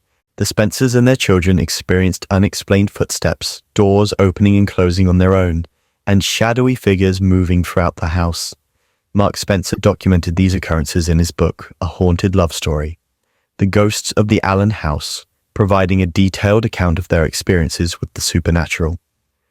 Visitors to the Allen house have also reported eerie encounters. During tours, some guests have felt sudden temperature drops, heard faint music from unoccupied rooms, or seen a misty apparition resembling Liddell on the staircase. Paranormal investigators have captured electronic voice phenomena, EVPs, mysterious orbs in photographs, and abnormal electromagnetic readings. The Allen House now operates as a museum and offers seasonal tours, particularly during Halloween. The combination of its architectural beauty, historical significance, and the poignant tale of Liddell's ill-fated romance continues to draw visitors intrigued by both history and the supernatural. The house stands as a testament to love, loss, and the lingering presence of a restless spirit seeking closure. St. Louis Exorcism. House in a quiet neighborhood in Belknap, Missouri, stands an unremarkable house that was the site of one of the most famous exorcisms in American history. This ordinary residence became the epicenter of a series of terrifying events that inspired William Peter Blatty's 1971 novel, The Exorcist, and its subsequent film adaptation. The story begins in the late 1940s with a 14-year-old boy known by the pseudonyms Roland Doe, or Robbie Mannheim, to protect his identity. After the death of his beloved Aunt Harriet, who had introduced him to spiritualism and the Ouija board, Roland began experiencing strange phenomena. Scratching and knocking sounds emanated from the walls of his family's home in Cottage City, Maryland. Objects moved on their own accord, and furniture levitated without explanation. Desperate for answers, Roland's family consulted physicians and psychiatrists, but no medical condition could account for his behavior. They turned to their Lutheran minister who, after witnessing the disturbances, suggested they contact the Catholic Church. Father Edward Hughes performed an initial exorcism at Georgetown University Hospital, but the attempt ended abruptly when Roland broke free from his restraints, reportedly carving a demonic message into the priest's skin. The family then relocated to St. Louis, hoping a change of environment might help. However, Roland's condition worsened. Strange welts and scratches appeared on his body, including words like Louis, which the family interpreted as a sign. Father William Bordon of St. Louis University, along with Father Walter Halloran and several assistants, were assigned to perform the exorcism rites. Over several weeks, the priest conducted more than 30 exorcism sessions at the Alexian Brothers Hospital and at the home of Roland's relatives. Witnesses described Roland speaking in languages he had never learned, exhibiting unnatural strength and showing aversion to sacred objects. The boy's bed would shake violently, and he would enter trance-like states, during which demonic voices spoke through him. The exorcism reached its climax on the night of April 18, 1949. Father Bordon called upon St. Michael the Archangel to expel the demon. Roland convulsed and screamed, but eventually fell silent. He later awoke and described a vision of St. Michael vanquishing the evil presence. From that point on, the disturbances ceased, and Roland went on to lead a normal life. The case was meticulously documented in a diary kept by Father Bishop, one of the assisting priests. While the Catholic Church has never officially acknowledged the events, the diary and eyewitness accounts provide a detailed narrative of the ordeal. The anonymity of Roland Doe has been preserved, adding to the mystique surrounding the case. The house where much of the exorcism took place remains a private residence. Over the years, occupants have reported no unusual activity, but the legend persists. Paranormal investigators and enthusiasts have sought to uncover the house's location, but access is restricted to respect the privacy of the residents. The St. Louis exorcism case continues to captivate the public imagination. It raises profound questions about the nature of evil, the power of faith, and the boundaries between psychological phenomena and the supernatural. The story stands as a modern exploration of ancient beliefs, leaving an indelible mark on the cultural landscape through literature and film. The Joshua Ward House. In the heart of historic Salem, Massachusetts, the Joshua Ward House stands as a testament to both architectural elegance and a chilling past rooted in the Salem witch trials. Built in 1784 by wealthy sea captain and merchant Joshua Ward, the three-story brick mansion was one of the first of its kind in Salem, showcasing the federal style popularized by architect Samuel McIntyre. However, the land on which the house was constructed carries a dark legacy. It was once the site of the home of Sheriff George Corwin, the High Sheriff during the 1692 witch trials. Corwin, infamously known as the Strangler, was responsible for the arrest and execution of numerous accused witches. He was notorious for his cruel interrogation methods, which included torture to extract confessions. One of his most heinous acts was the execution of Giles Corey, an elderly farmer who refused to enter a plea when accused of witchcraft. As punishment, Corey was subjected to pressing, a form of torture where heavy stones were placed upon his chest in an attempt to force him to speak. Corey's last words were reportedly more weight, a final act of defiance before he succumbed to the torture. Legend holds that with his dying breath, he cursed Sheriff Corwin and the town of Salem. After Corwin's sudden death from a heart attack in 1696, he was allegedly buried in his cellar due to the frozen ground and fears of retribution from the families of the executed. Although his remains were eventually moved, the association with his oppressive deeds lingered on the property. The Joshua Ward House has been the site of numerous reports of paranormal activity. Employees and visitors have encountered cold spots, felt unseen hands tugging at their clothing, and witnessed objects moving on their own. One of the most compelling pieces of evidence is a photograph taken during a 1980s real estate tour. The image appears to show a female spectre with wild, dark hair and a distorted face, despite no one matching that description being present. This apparition is often associated with the spirit of an accused witch, possibly one of Corwin's victims seeking vengeance. Others have reported sightings of a male figure believed to be Sheriff Corwin himself. Feelings of unease, shortness of breath, and sudden dizziness have been experienced in certain rooms, leading some to speculate about residual energy from the tormented souls. The house has served various functions over the years, including as a tavern, office space, and boutique hotel. Each iteration has brought new accounts of unexplained phenomena. Despite, or perhaps because of, its haunted reputation, the Joshua Ward House remains a significant attraction for those interested in Salem's history and the supernatural. Today, the building stands as a blend of past and present, its well-preserved architecture juxtaposed with the spectral echoes of a bygone era. It serves as a reminder of the consequences of mass hysteria and the enduring impact of historical events on the fabric of a community. The haunted Pittock Mansion. Nestled in the wooded hills overlooking Portland, Oregon, the Pittock Mansion is a stunning example of French Renaissance-style architecture with a storied history and a reputation for being haunted. Built between 1909 and 1914, the mansion was the dream home of Henry Pittock and his wife Georgiana. Henry was a prominent businessman and the founder of the Oregonian newspaper, while Georgiana was known for her philanthropic work and love of gardening. The 46-room mansion was designed with modern innovations of the time, including a central vacuum system, intercoms, and indirect lighting. The Pittocks filled their home with art, antiques, and custom-made furnishings, creating an atmosphere of elegance and comfort. Unfortunately, their time in the mansion was short-lived. Georgiana passed away in 1918, and Henry followed in 1919. After the Pittocks' deaths, the mansion remained in the family, until financial difficulties led to its sale in 1958. A devastating storm in 1962 severely damaged the property, and it faced the threat of demolition. The citizens of Portland rallied to save the historic home, and it was purchased by the city in 1964. Following extensive renovations, the Pittock Mansion opened as a museum in 1965. Visitors and staff have reported numerous paranormal occurrences over the years. One of the most commonly encountered spirits is believed to be Georgiana Pittock. She's been associated with the strong scent of roses, her favorite flower, permeating rooms where no flowers are present. Some guests have seen a woman in a long dress matching Georgiana's description, appearing briefly before fading away. Henry Pittock's presence is also felt within the mansion. A portrait of Henry seems to watch visitors as they move, and some have reported seeing a distinguished gentleman gazing out of windows or standing on the grand staircase.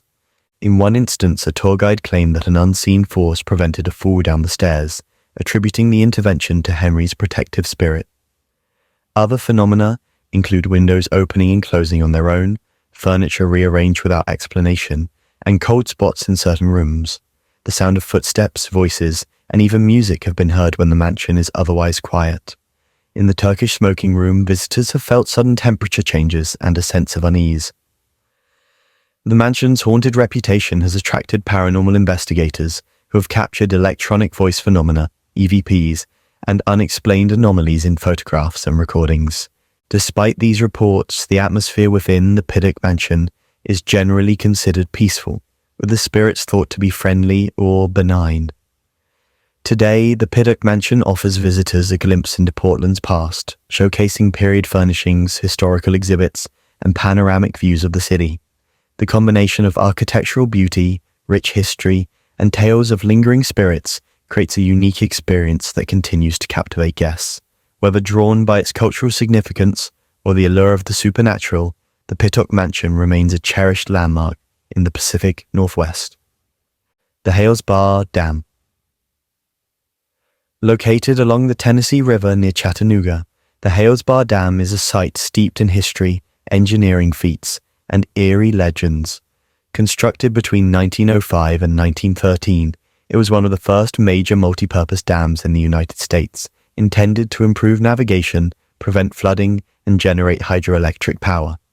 Despite its ambitious goals, the dam was plagued with problems from the outset.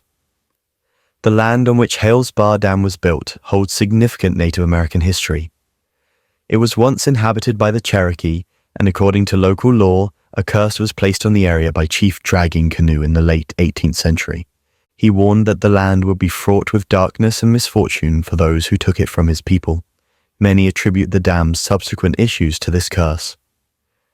During construction, workers encountered unforeseen challenges due to the limestone foundation riddled with caves and underground streams. Persistent leaks and structural weaknesses plagued the dam, resulting in frequent repairs and modifications. The dangerous working conditions led to numerous accidents and fatalities, with workers succumbing to explosions, falls, and equipment failures. One of the most tragic incidents involved an explosion that killed several workers. Their bodies never recovered from the depths of the dam. Tales emerged of ghostly apparitions of men in early 20th century work attire appearing on the grounds, especially near the dam's tunnels and abandoned structures. Visitors have reported hearing echoes of voices, the clanging of tools, and seeing shadowy figures that vanish upon approach. Another haunting aspect of Hales Bar Dam involves the spirits of children. Stories circulate about a group of children who drowned in the area, possibly linked to a boating accident or the flooding of nearby towns during the dam's operation. People exploring the site have heard the distant sounds of children laughing or crying, and some have seen small figures playing along the riverbanks or in the tunnels. The dam was ultimately deemed inefficient and unsafe due to its persistent leaks and inability to manage the river's flow effectively. In 1967, it was decommissioned and replaced by the Nickajack Dam downstream. The remnants of Hales Bar Dam were left abandoned, adding to the site's haunting ambience. In recent years, the dam has become a destination for paranormal investigations and tours. The decaying structures, dark tunnels, and the backdrop of the Tennessee River create an atmosphere ripe for ghostly encounters. Equipment malfunctions, strained batteries, and anomalies in photographs and recordings are commonly reported by investigators. The Hales Bar Dam represents a convergence of history, tragedy, and legend. Whether the tales of curses and hauntings are rooted in fact or folklore, the site continues to intrigue and unsettle those who visit. It stands as a reminder of the challenges of early engineering endeavors and the lingering mysteries that envelop places touched by human ambition and misfortune. Sloss Furnaces.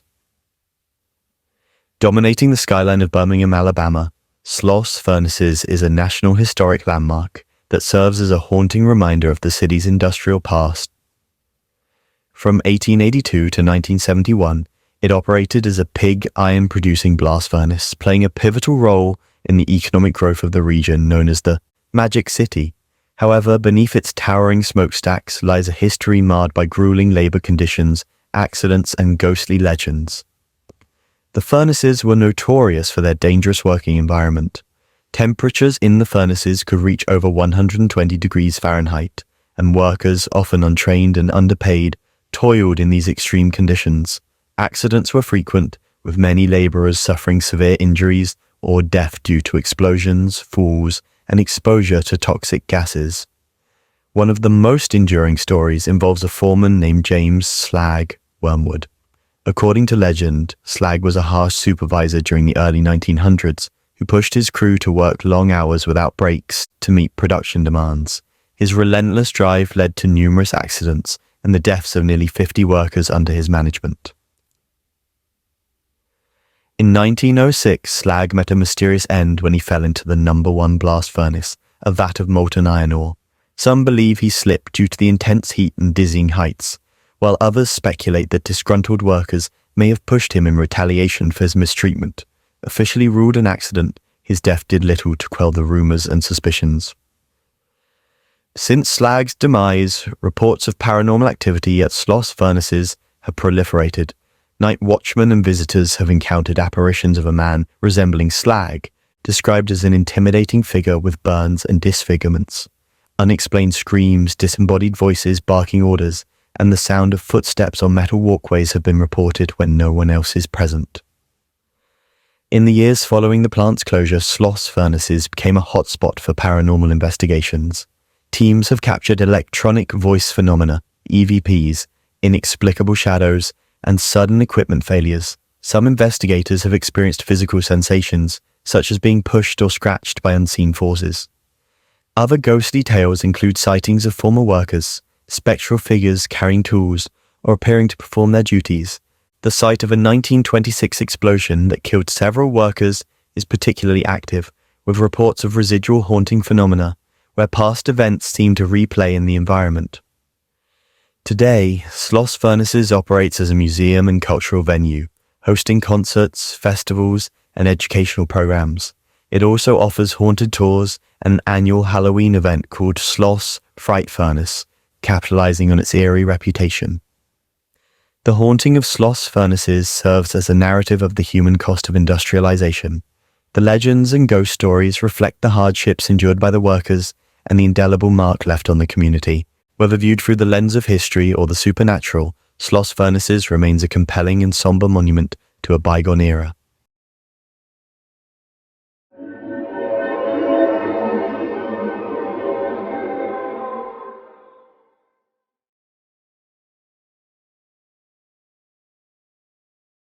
The Rampart Street Murder House, located in the heart of New Orleans' historic French Quarter, the Rampart Street Murder House is a site that has become infamous for a tragic and gruesome event that shook the city in 2006. The house at 826 North Rampart Street was the residence of Zachary Bowen and Addie Hall, a young couple known for their bohemian lifestyle and resilience during Hurricane Katrina. The couple gained local fame for choosing to stay in the city during the disaster, symbolizing the indomitable spirit of New Orleans residents.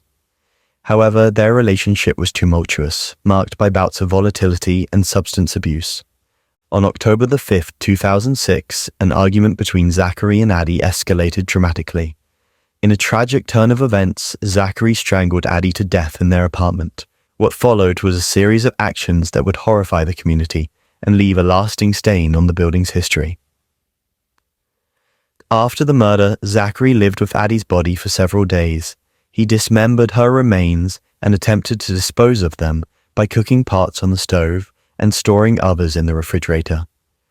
This macabre act was believed by some to be an attempt to conceal the crime, or perhaps a manifestation of a disturbed mind. On October the 17th, Zachary took his own life by jumping from the rooftop bar of the Omni Royal Orleans Hotel. In his pocket, police found a suicide note detailing events and the location of Addie's remains. The apartment where the crime took place became known as the Rampart Street Murder House. Residents and visitors have reported a heavy, oppressive atmosphere within the building. Some claim to hear disembodied voices, whispers, and unexplained noises emanating from the apartment. Shadows have been seen moving in the peripheral vision of those who enter, and feelings of sudden dread or anxiety are commonly reported. Paranormal investigators who have visited the site describe equipment malfunctions, unusual electromagnetic readings, and chilling EVP, electronic voice phenomena. Recordings. The combination of the apartment's dark history and the lingering emotional residue is believed to contribute to the haunting phenomena. Today, the building remains a point of interest for those intrigued by true crime and the supernatural. While the apartment is privately owned and not open to the public, the story of the Rampart Street Murder House serves as a sobering reminder of the tragic events that can unfold behind closed doors, even in the midst of a vibrant and lively community. The Bellamy Bridge Ghost. Spanning the Chippewa River near Marianna, Florida, the Bellamy Bridge is the centerpiece of one of the state's oldest and most enduring ghost stories. The tale revolves around the spirit of a young woman named Elizabeth Jane Croom Bellamy, whose tragic love story has been passed down through generations. In 1837, Elizabeth married Dr. Samuel C. Bellamy, a prominent figure in the area. The wedding was a grand affair, reflecting their status in society. However, mere weeks after their marriage, Elizabeth fell ill, possibly from malaria or yellow fever, and died. Grief-stricken, Samuel buried her in a white wedding dress near the Chippewa River, intending to keep her memory close. Local legend tells a more dramatic version of events. In this retelling, Elizabeth's wedding dress caught fire during the ceremony when brushed against a candle's flame. She suffered severe burns and died shortly after. Consumed by guilt and sorrow, Samuel became reclusive and eventually took his own life, unable to cope with the loss. Since her death, sightings of a spectral figure in a white dress have been reported near Bellamy Bridge. Witnesses describe a glowing apparition wandering along the riverbanks and the old bridge site, often shrouded in mist. The ghost is believed to be Elizabeth, eternally searching for her lost love, or perhaps seeking closure from her untimely demise. The original wooden bridge built near the Bellamy property no longer stands, but the iron frame structure erected in 1914 remains, albeit in a state of disrepair. The area is accessible via the Bellamy Bridge Heritage Trail, a short hike through dense woods leading to the historic site. Visitors often report unexplained phenomena such as sudden temperature drops, eerie lights, and the feeling of being watched. Paranormal enthusiasts have conducted investigations at the bridge, capturing anomalies in photographs and recordings. Some have recorded EVP sessions where faint voices or cries seem to respond to questions. The combination of natural beauty and the haunting legend creates an atmosphere ripe for storytelling and exploration. The Bellamy Bridge and its ghost story serve as a cultural touchstone for the community, blending historical facts with folklore. The tale reflects themes of love, loss, and the enduring connection between the past and present. Whether one believes in the supernatural or not, the legend of the Bellamy Bridge ghost continues to captivate the imagination of those who visit this secluded corner of Florida. The Devil's Tramping Ground. Deep in the forests of Chatham County, North Carolina, lies a mysterious barren circle known as the Devil's Tramping Ground. This peculiar spot is a perfect circle about 40 feet in diameter, where nothing ever seems to grow, and any objects left within its bounds overnight are said to be moved outside the circle by morning. The soil within the circle appears sterile, unable to support plant life despite attempts to cultivate it. The legend of the Devil's Tramping Ground dates back over a century. Locals believe that the circle is a place where the devil himself comes to walk in circles during the night, plotting his nefarious deeds and bringing evil into the world. As he paces, his fiery steps scorch the ground, preventing any vegetation from taking root. The persistent barrenness of the area fuels the belief that supernatural forces are at work. Campers who have dared to spend the night within the circle report unsettling experiences. Some have heard footsteps circling their tents, whispers without discernible sources, and felt an overwhelming sense of dread. Objects left inside the circle are found displaced or completely missing by morning. Animals are said to avoid the area, and those brought there exhibit signs of agitation or fear. Scientific explanations for the phenomenon have been proposed, including high salt content in the soil or underground magnetic fields. However, tests have not conclusively identified any natural cause for the circle's inability to support plant life. This lack of explanation only adds to the site's mystique. The Devil's Tramping Ground has become a focal point for paranormal investigators and thrill seekers. Some have attempted to document the occurrences using cameras, audio recorders, and other equipment. While results vary, stories of equipment malfunctions and inexplicable anomalies are common. The site also features in local folklore as a place where wishes can be granted, or as a portal to other dimensions. Tales of ghostly apparitions, shadow figures, and encounters with otherworldly beings circulate among those who have visited. Despite its ominous reputation, the Devil's Tramping Ground remains a popular destination. The allure of the unknown draws people seeking to test the legend for themselves. Whether viewed as a supernatural hotspot or a curious natural anomaly, the barren circle continues to intrigue and perplex, embodying the enduring human fascination with the unexplained. The Sallie House, Mutte, situated in the small town of Atchison, Kansas, the Sallie House is renowned as one of the most haunted residences in America. The unassuming brick house at 508 North 2nd Street gained notoriety in the 1990s when Tony and Deborah Pickman moved in and began experiencing a series of disturbing paranormal events that would forever change their lives. The legend of the Sallie House centers around the spirit of a young girl named Sally.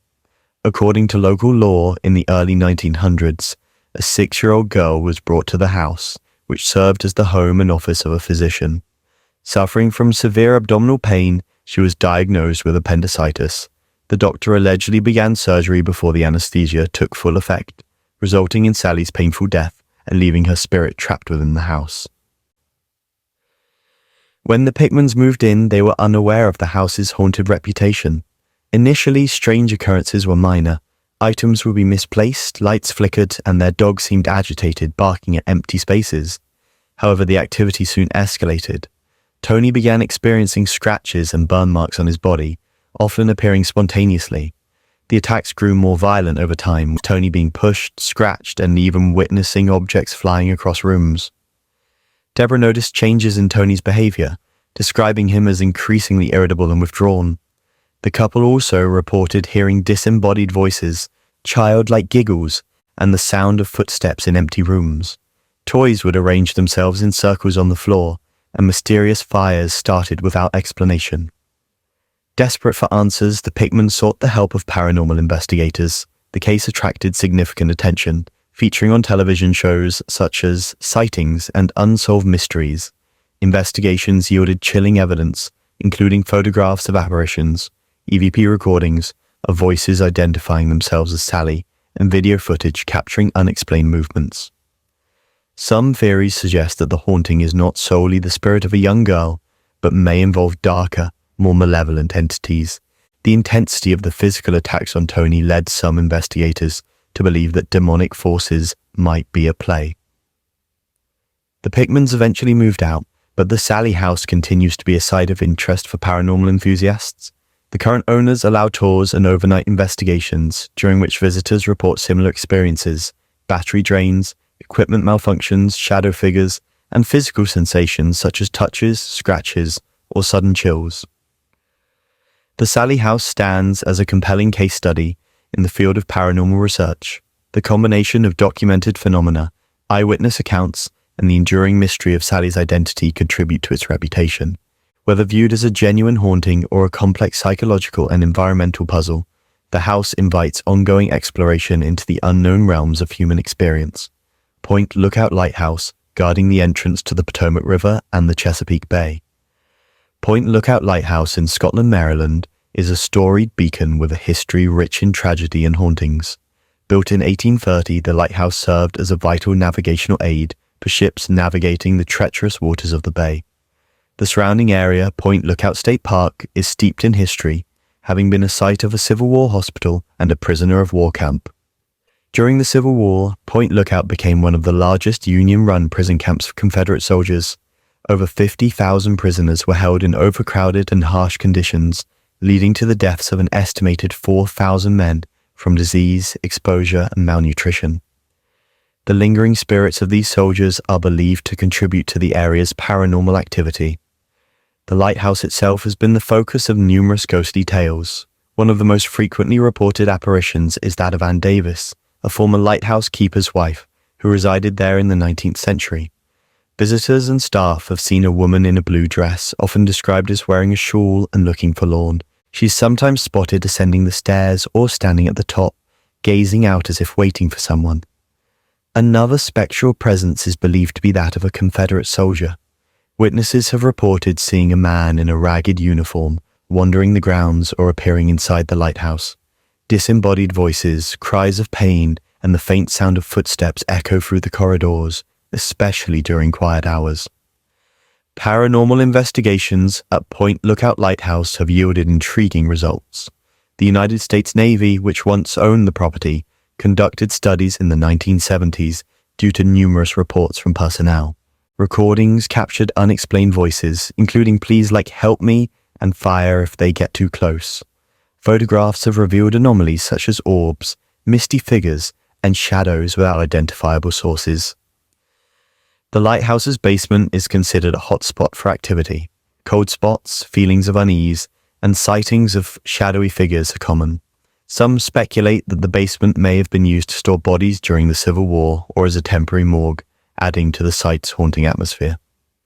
Today, the Point Lookout Lighthouse Preservation Society works to restore and maintain the historic structure. Public tours and paranormal events are held periodically, allowing visitors to experience the lighthouse firsthand. The combination of its picturesque setting, historical significance, and reputed hauntings makes Point Lookout Lighthouse a compelling destination for history buffs and paranormal enthusiasts alike. The stories emanating from Point Lookout serve as a poignant reminder of the area's turbulent past. The echoes of those who lived, suffered, and died there seem to linger, intertwining the threads of history with the mysteries of the unexplained. The Old Slave House. Situated near Equality in southern Illinois, the Old Slave House, officially known as the Crenshaw House, is a site steeped in a dark chapter of American history. Built in the 1830s by John Hart Crenshaw, a wealthy salt mine operator, the house was a grand structure that concealed a sinister secret. It was allegedly a hub for illegal slave trading and kidnapping in a region where slavery was outlawed. Illinois was a free state, but laws allowed for the leasing of slaves for salt mining, and Crenshaw exploited this loophole. He was accused of kidnapping free African Americans and escaped slaves, selling them back into slavery in the South. The third floor of the house reportedly contained cramped cells and iron rings in the walls and floors, used to imprison captives before their transport. Visitors to the Old Slave House have long reported unsettling experiences. Sounds of chains clanking, muffled cries, and footsteps echoing in empty corridors are commonly described. Some have felt cold spots or a heavy, oppressive atmosphere, particularly on the third floor where the cells were located. Apparitions of shadowy figures and feelings of being watched contribute to the house's haunting reputation. In the early 20th century, the house became a tourist attraction, with the owners offering tours that highlighted its grim history. Stories of hauntings were encouraged, and the site became known as one of the most haunted places in Illinois. However, concerns about the exploitation of such a painful part of history led to the closure of the house to the public in the 1990s. The state of Illinois purchased the property in 2000, intending to restore it and possibly reopen it as a historic site. Debates over how to present the house's history, balancing education with sensitivity to the atrocities committed there, have delayed its reopening. Preservation efforts focus on acknowledging the truth of the past while honoring the memory of those who suffered. The old slave house stands as a stark reminder of the complexities and contradictions of America's history with slavery. Its haunted reputation is intertwined with the residual anguish of the people who were held captive within its walls. Paranormal investigators who have gained access report strong emotional impressions, EVP recordings of cries and pleas, and unexplained physical sensations. While the house remains closed to the public, its story continues to resonate. It serves as a catalyst for discussions about slavery, justice, and the ways in which history is remembered and interpreted. The haunting of the old slave house is not just about ghosts, but about confronting the lingering shadows of a painful legacy that still echoes in the present day.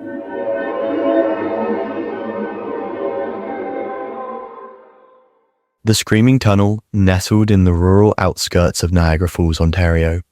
The Screaming Tunnel is a small limestone tunnel that has garnered a reputation as one of Canada's most haunted locations. Constructed in the early 1900s, the tunnel was originally designed as a drainage passage to prevent water from flooding the nearby railway lines and to provide a pathway for local farmers moving livestock. The tunnel itself is unremarkable in appearance, a 125-foot-long arched passageway lined with crumbling stone walls and a gravel floor. However, it is the chilling legend associated with the tunnel that has captured the imagination of locals and visitors alike. According to the most prevalent version of the tale, the Screaming Tunnel is haunted by the spirit of a young girl who met a tragic and violent end within its confines. The story goes that in the early 1900s, a nearby farmhouse caught fire in the middle of the night. A young girl, her clothing engulfed in flames, fled the burning house, screaming in agony. She ran into the tunnel, perhaps seeking help or a source of water to extinguish the flames. Overcome by her injuries, she collapsed and died on the tunnel floor. Another variation of the legend tells a darker tale involving a girl who was the victim of a violent assault. In this version, the girl was attacked and set ablaze within the tunnel by an unknown assailant, or, in some accounts, by her own father during a fit of rage amidst a custody dispute. Regardless of the version, the common thread is the girl's horrific death by fire and her lingering presence in the tunnel. The legend asserts that if one stands in the middle of the tunnel at midnight and lights a match, the flame will suddenly extinguish and the tormented scream of the girl will echo through the passageway. Many who have braved the tunnel at night claim to have experienced this phenomenon. Some report hearing distant wails, feeling sudden gusts of cold air, or sensing an overwhelming feeling of dread. Paranormal investigators and thrill seekers have flocked to the Screaming Tunnel in hopes of witnessing the supernatural. Photographs taken inside often reveal orbs or unexplained mists, and electronic equipment sometimes malfunctions or captures unexplained sounds. Despite the tunnel's eerie reputation, there is little historical evidence to support the tales of a girl dying within its walls. Local archives do not record such an incident, leading some to speculate that the story may have originated as a cautionary tale or as a way to add intrigue to an otherwise mundane structure. The Screaming Tunnel gained wider notoriety when it was used as a filming location for David Cronenberg's 1983 horror film, The Dead Zone, further cementing its status as a place of mystery and fear. Today, the tunnel remains accessible to the public, located just off Warner Road.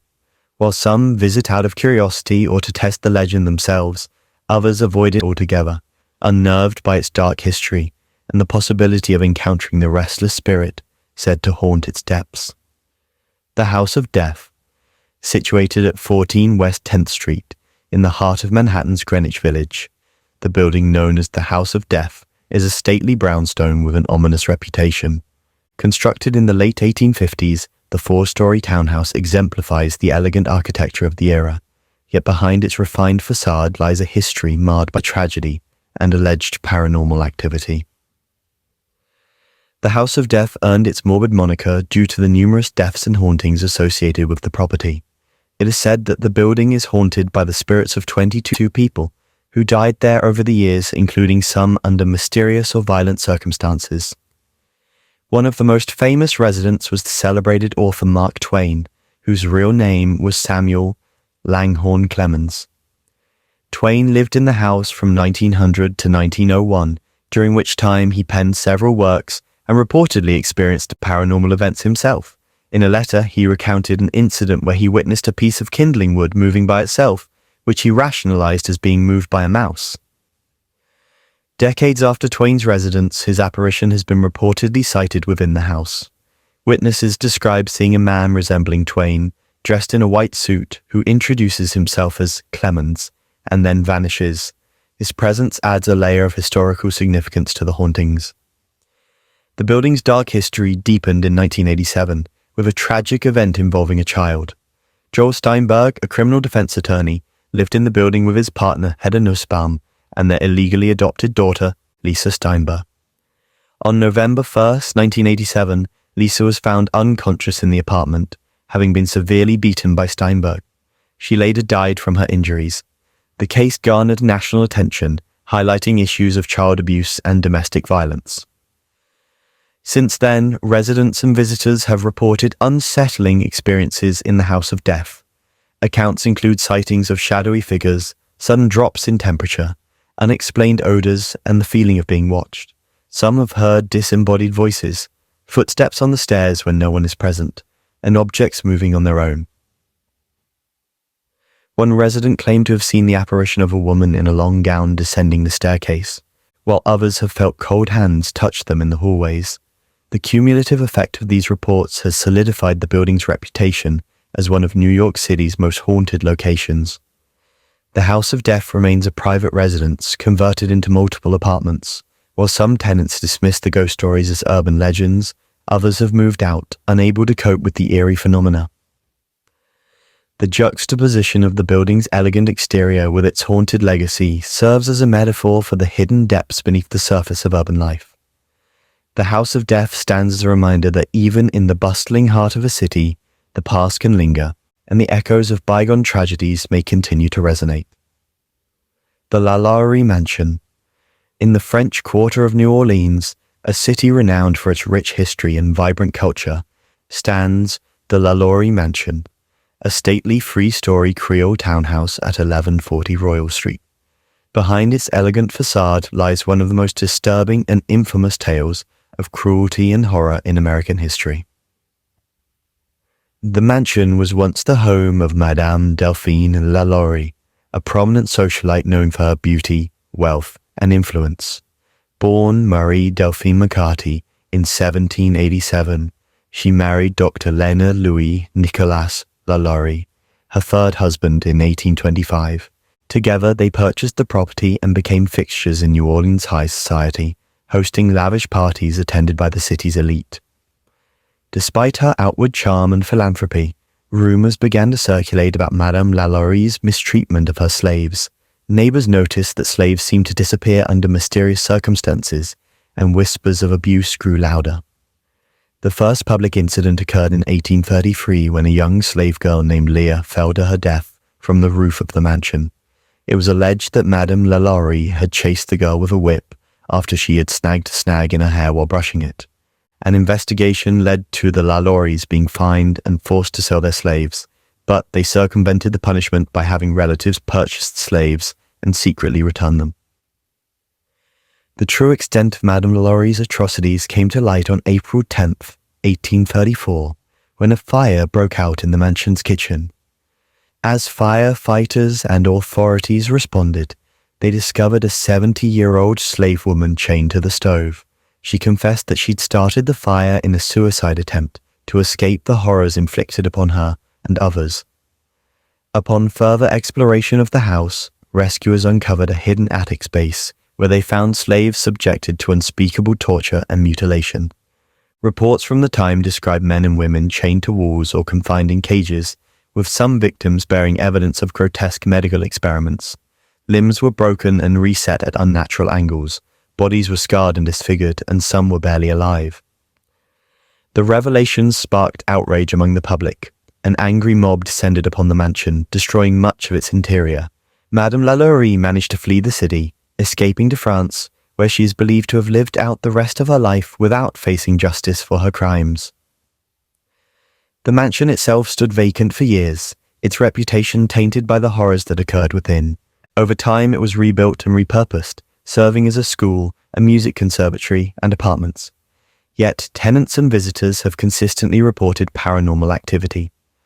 Accounts include hearing anguished cries and moans coming from empty rooms, seeing apparitions of slaves in chains, and feeling sudden cold spots. Some have witnessed the figure of a woman in elegant attire, believed to be Madame Lalaurie herself, wandering the halls or appearing on the balconies. In the late 19th century, the mansion became a school for African American girls, but it closed after reports of physical assaults by unseen forces. Subsequent owners and residents have experienced misfortunes, leading some to believe that the property is cursed. In 2007, actor Nicolas Cage purchased the mansion, but financial troubles led to its foreclosure in 2009. The building remains privately owned and is not open to the public, though it continues to attract interest from tourists, historians, and paranormal enthusiasts. The Lalaurie Mansion stands as a chilling reminder of the capacity for human cruelty and the lingering impact of such deeds. Its haunted legacy reflects the unresolved anguish of those who suffered within its walls and serves as a stark contrast to the vibrant life of the city that surrounds it. The Smurl Haunting. The Smurl Haunting is a controversial and widely publicized case of alleged paranormal activity that took place over 13 years in a modest duplex located at 328 Chase Street in West Pittston, Pennsylvania. The events centered around the Smurl family, Jack and Janet Smurl, their daughters Dawn and Heather, and later twins Shannon and Karen, as well as Jack's parents, who lived in the other half of the duplex. The Smurls moved into the home in 1974, seeking a fresh start after their previous residence was damaged by flooding caused by Hurricane Agnes.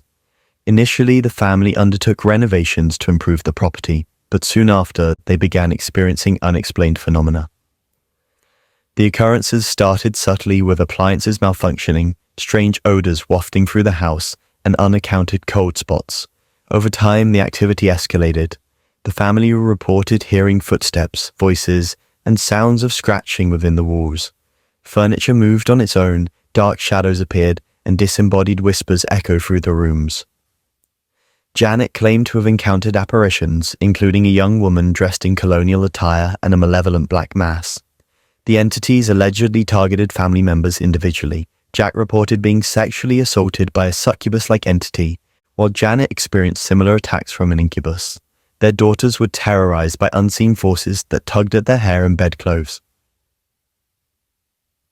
Desperate for help, the Smurls sought assistance from the Catholic Church, local authorities, and eventually renowned paranormal investigators Ed and Lorraine Warren. The Warrens visited the home multiple times in the mid-1980s, asserting that the house was occupied by 4 spirits: a harmless elderly woman, a violent man, a young girl, and a demonic entity that controlled the other spirits. The Warrens conducted prayers, blessings, and spiritual warfare rituals in an attempt to cleanse the home. However, the phenomena persisted. The family endured physical assaults, loud banging noises, foul odors, and the levitation of family members. Media attention grew as the Smurls shared their story publicly, leading to skepticism and scrutiny. The Catholic Church conducted several investigations but remained cautious in their conclusions. In 1986, Father Robert McKenna performed a formal exorcism, but the family reported no relief. The relentless activity took a toll on the Smurls' mental and emotional well-being. In 1988, the Smurls moved to a new home, hoping to escape the haunting. Reports suggest that the activity ceased after their relocation. The case was chronicled in the book The Haunted by Robert Curran, published in 1988 and adapted into a television movie of the same name in 1991. The Smurl haunting has been met with skepticism from paranormal experts, psychologists, and critics who propose alternative explanations, such as mass hysteria, attention-seeking behavior, or environmental factors causing psychological stress. Detractors pointed to inconsistencies in the family's accounts and the lack of physical evidence. Despite the controversy, the Smurl haunting remains a notable case in paranormal lore, illustrating the complexities of distinguishing genuine hauntings from other phenomena. The story raises questions about the nature of belief, the impact of media sensationalism, and the challenges faced by families dealing with unexplained experiences. The house itself continues to stand, occupied by new residents who have reported no unusual activity. The Smurls have maintained their account of the events, asserting that they endured a prolonged and terrifying ordeal that left a lasting impact on their lives. The Moundsville Penitentiary, located in Moundsville, West Virginia. The West Virginia State Penitentiary is an imposing Gothic-style prison with a history steeped in violence, misery, and alleged paranormal activity. Operational from 1876 to 1995, the penitentiary was one of the most violent correctional facilities in the United States, witnessing numerous executions, murders, riots, and escapes. The prison's design, characterized by castellated stone walls and turrets, was intended to project strength and deterrence. Inside, however, conditions were harsh and overcrowded. Cells originally designed for one inmate often housed three, leading to tension and brutality among the population. Executions were a grim part of the prison's history. Initially, hangings were conducted publicly, drawing large crowds until 1931, when an incident involving a decapitation led to the cessation of public executions. Thereafter, executions were carried out privately within the prison walls, including the use of the electric chair known as Old Sparky, built by an inmate. One of the most notorious events was the 1986 prison riot, during which inmates seized control of the facility for 52 hours. The uprising was fueled by poor living conditions, mistreatment by guards, and systemic issues within the prison. Hostages were taken and several inmates were killed during the chaos. Throughout its operational years, the penitentiary saw the deaths of hundreds of inmates due to violence, illness, and execution. The cumulative anguish and trauma have led many to believe that the prison is haunted by the restless spirits of former inmates and guards. Paranormal reports from Moundsville Penitentiary are extensive. Visitors and staff have experienced unexplained noises such as cell doors clanging, disembodied voices, footsteps in empty corridors, and sudden temperature drops. Shadowy figures have been sighted moving along the cell blocks, and some have felt unseen hands touching or pushing them. Specific areas within the prison are noted for intense activity. The Sugar Shack, a recreation room where illicit activities and violence occurred, is notorious for eerie sensations and sightings of apparitions. The North Wagon Gate, the site of executions, is another hotspot where people have reported hearing screams and seeing ghostly forms. One of the most famous spirits is that of William Red Snyder, a convicted murderer and one of the most violent inmates. He was stabbed to death in his cell by other prisoners. His cell is said to emanate a foreboding presence, and some have reported seeing his spectral figure. The prison closed in 1995 due to a court ruling that the small cells constituted cruel and unusual punishment. Since then, it has been open to the public for tours, educational programs, and paranormal investigations. The facility has been featured on numerous television shows exploring the supernatural. Moundsville Penitentiary serves as a stark reminder of the harsh realities of the penal system and the human capacity for both cruelty and survival. Its haunted reputation adds a layer of intrigue, attracting those fascinated by history and the possibility of the paranormal. The preservation of the prison as a historical site allows for reflection on the societal factors that contributed to its infamous past. Whether one believes in ghosts or not, the atmosphere within Moundsville Penitentiary evokes a palpable sense of the countless lives that passed through its iron gates and the echoes of stories left behind. Helltown, Ohio is a nickname given to several abandoned settlements in the northern part of Summit County, particularly the area around the former village of Boston. Established in 1806, Boston is the oldest village in Summit County. In the 1970s, the U.S. government initiated a large-scale eminent domain action to create the Cuyahoga Valley National Park, resulting in the eviction of residents and the abandonment of homes, buildings, and churches. The sudden and forced depopulation led to a proliferation of rumors and urban legends, transforming the area into a focal point for tales of the bizarre and supernatural. The overgrown buildings, empty streets, and decaying structures provided fertile ground for the imagination. One of the most persistent legends involves the Boston Cemetery, where visitors report seeing ghostly figures, shadowy apparitions, and mysterious lights. The cemetery is said to be haunted by former residents who are unable to rest due to the upheaval of their community. Another prominent legend is the Crybaby Bridge, a bridge where the sounds of an infant crying can allegedly be heard at night. Stories vary, but common themes include a mother who lost her child in a tragic accident or a baby thrown from the bridge. Rumors of a satanic church have circulated, fueled by sightings of a church with upside-down crosses and reports of occult rituals. However, investigations have shown that the so-called crosses are simply ornamental features typical of Gothic Revival architecture. Perhaps the most sensational tales involve alleged government conspiracies and secret experiments. Some stories claim that Helltown was evacuated due to a chemical spill or a mutant creature unleashed upon the town. Others speak of a haunted school bus left abandoned on the roadside, said to be the site of a mass murder or supernatural attack. The infamous Peninsula Python, a giant snake purportedly escaped from a circus train, adds to the area's folklore. Sightings of the creature have been reported but remain unverified. Despite the plethora of legends, much of Helltown's reputation is based on myth rather than documented events. The government's acquisition of the land was part of a broader initiative to preserve natural spaces, not the result of a disaster or cover-up. The abandoned structures were eventually demolished or repurposed, and the area is now part of the Cuyahoga Valley National Park. Access to certain areas has been restricted, partly due to safety concerns and to prevent vandalism, which has further fueled speculation and mystery. Helltown continues to attract curiosity seekers, paranormal investigators, and thrill seekers drawn by the chilling tales. While the reality may not match the fantastical stories, the legends of Helltown reflect broader themes of displacement, loss, and the human tendency to fill the unknown with imaginative narratives. The area's transformation from a bustling community to an abandoned landscape serves as a backdrop for exploring how myths and urban legends can take root and evolve.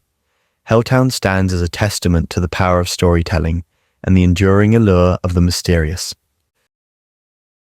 And there you have it, a journey through some of the most chilling and mysterious hauntings across America. From the well-known haunted houses to the darkest corners of cursed land and forgotten towns, we've scratched the surface of what lies beneath the stories we think we know. But as with any iceberg, there's always more lurking below, waiting to be discovered. These hauntings remind us that history never really leaves us. Whether it's restless spirits or places marked by tragedy, the supernatural has a way of lingering, making us question what's real and what's beyond explanation. Thanks for joining me on this deep dive into the haunted history of America. If you've enjoyed this video, please subscribe. Stay tuned for more explorations into the unknown right here on Char TV. Until next time, I'm Mason. See you in the shadows.